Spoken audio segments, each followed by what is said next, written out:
Menindaklanjuti kasus maraknya pencurian meteran air yang meresahkan warga sebulan terakhir, jajaran Polresta Banjarmasin tancap gas untuk meringkus pelaku. Pihaknya akan melakukan pencarian serius sebagai upaya agar tidak terjadi hal serupa.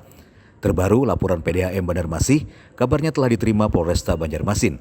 Makanya kan tadi sudah ada pembicaraan bahwa sebelum saya menjabat juga memang sudah ada kasus pencurian itu dan pernah ditangkap. Dan sekarang marak lagi, memang meresahkan masyarakat. Nah, apakah ini dengan kasus yang lama, orang yang lama, atau mungkin pernah sekongkol atau dengan sindikat seperti itu, nanti kita cari itu.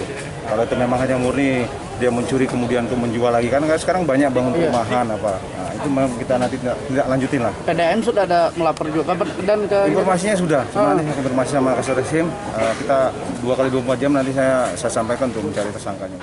Kapolres akan memerintahkan Satreskrim Polresta Banjarmasin untuk mencari dan menangkap pelaku dalam waktu 2 kali 24 jam.